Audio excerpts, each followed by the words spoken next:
When 1080 snowboarding released on the N64 back in 1998, it was a one-of-a-kind snowboarding title that took advantage of the N64's hardware and showcased how a 3D snowboarding game could be done. With its excellent visuals for the time, great soundtrack, creative track design, and solid controls, it was a snowboarding experience unlike any other for the generation. When the GameCube released, 1080 Avalanche was announced and it released in late 2003. However, it did release a month after SSX3 hit shelves, and SSX3 was without question the new standard in the snowboarding genre. So, is 1080 Avalanche a snowboarding game worth shredding down the mountain for, or is it best left buried under an avalanche? Let's find out.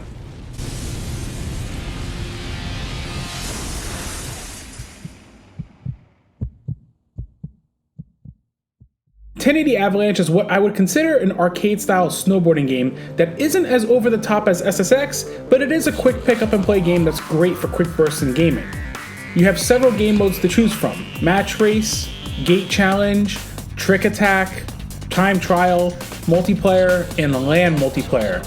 1080 Avalanche was one of the very few games that actually utilized the GameCube broadband adapter. Match Race is the main mode for progression in the game, where you take part in 4 different race events: Novice, Hard, Expert, and Extreme, which is unlocked after beating Expert. It starts off with 4 races on Novice, and each difficulty includes 1 additional race, but each difficulty also adds vastly different tracks for each of the environments revisited, helping each race feel fresh. You get 3 tickets for each event, which count as your lives. Races are handled in 1v1 in Match Race, and you will need to beat your opponent to the finish line to advance to the next race. There are a cast of characters in 1080 Avalanche, both new and old. You have Ricky Winterborn, Akari Hayami, and Rob Haywood returning from 1080 snowboarding, while Cayman Vasquez and Tara Hunter are newcomers to the franchise. There are even secret characters to unlock like Frosty Winterball, Crystal Hayami, Titanium Vasquez, Mimi Lamousse, and Bones Haywood. Essentially, the secret characters are alternate outfits for each of the main characters. Each character does have unique stats to best play your gameplay style too. You also do get to select a board that alters their stats a bit as well, and you can get some secret boards to use additionally.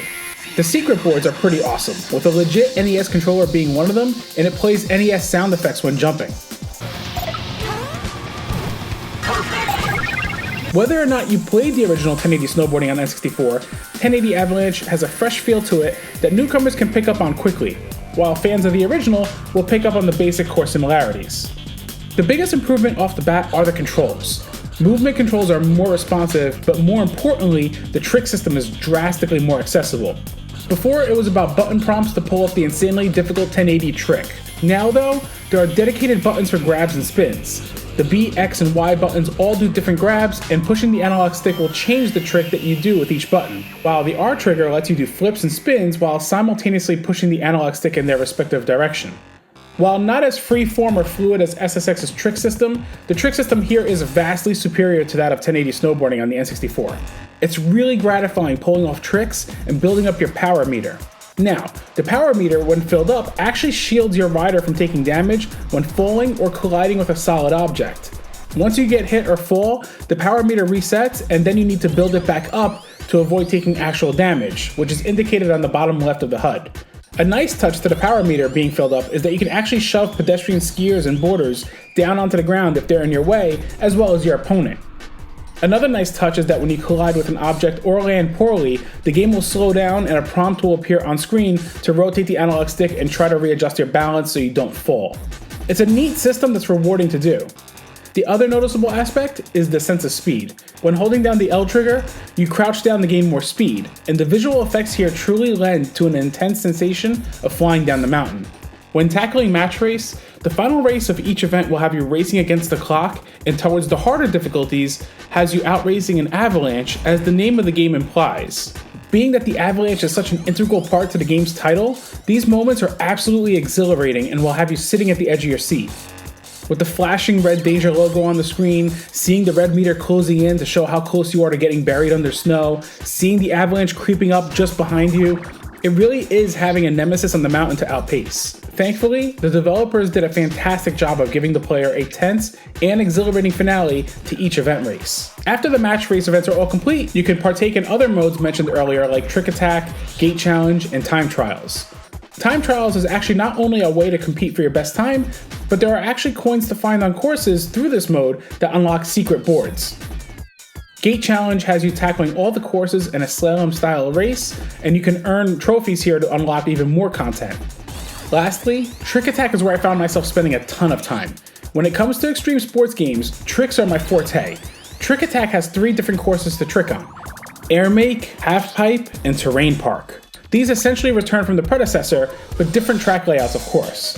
Big Air is about launching off a big ramp and pulling off tricks as rhythmically as possible. I say rhythmically because Trick Attack incorporates a combo system where if you time your next trick to when your character is shining colors, you can slow down time to keep doing tricks. It's an interesting idea that actually works well, but it does take some time to master.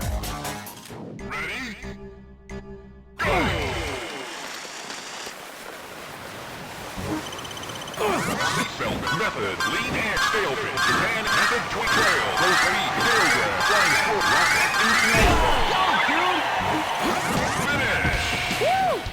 Half Pipe and Slopestyle work the same way with the trick combo system, but each course does give a different dynamic to understand to achieve the best score possible. Now, while I can't showcase any LAN multiplayer footage, I was able to test out the split-screen multiplayer. 1080 Avalanche supports up to 4 players split screen, with all the characters, outfits, secret characters, and boards available for use as you unlock them. What is interesting though is that multiplayer only supports 6 tracks to shred down, 2 from Novice, 2 from Hard, and 2 from Expert. It's odd to see that only a select amount of tracks are playable in this mode. There's only one mode for multiplayer as well, which is basically just racing each other down the track. There's no competitive trick mode for multiplayer either. Luckily, the visual performance during multiplayer holds up pretty well, and is actually comparable to playing single player. Overall, you won't be spending a ton of time in multiplayer, but it's a fun addition that's enjoyable for a little bit. Also, shout out to my wife for trying this out with me. If you watch the second player screen down below of the person crashing and falling, yeah, that's her. But hey, she seemed to have fun in the process.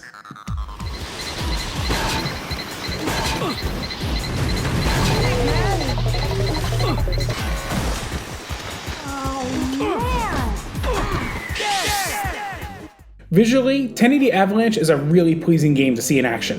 The snow effects, reflective icy surfaces, and very well detailed tracks and character models all lead to an immersive game world to get into. Character animations are also well done for the most part, with some slight stiff movement, but I do like that there's detail of the wind pushing their hair and pushing their clothing around as well. The visual aesthetics with the sense of speed is also excellent. The game does run at an unlocked frame rate, and it does target 60 frames per second most of the time, but it still does have a hard time locking it at 60 frames, more so during the avalanche sequences. It never became much of an issue during gameplay, but it is noticeable. In terms of audio, Nintendo did a fantastic job here. The ambient sounds of the mountain, the voice acting between the characters, the great sound effects and soundtrack, it all leads to a great audio experience that's worthy of cranking up the sound system.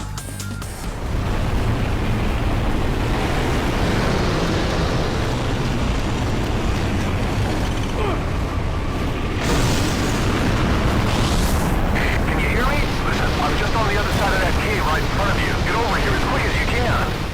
1080 Avalanche is a sequel done right. It takes the core foundation of 1080 snowboarding and builds upon every aspect tremendously. The game is an absolute blast to play, and while the whole game can be experienced in a weekend, it's a game worthy of multiple playthroughs.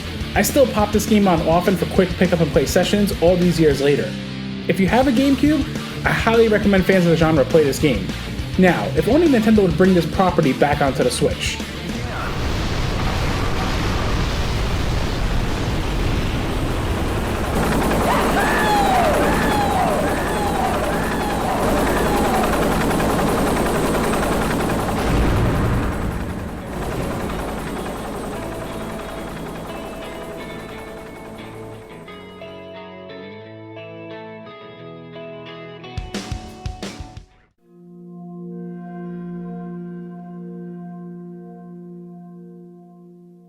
You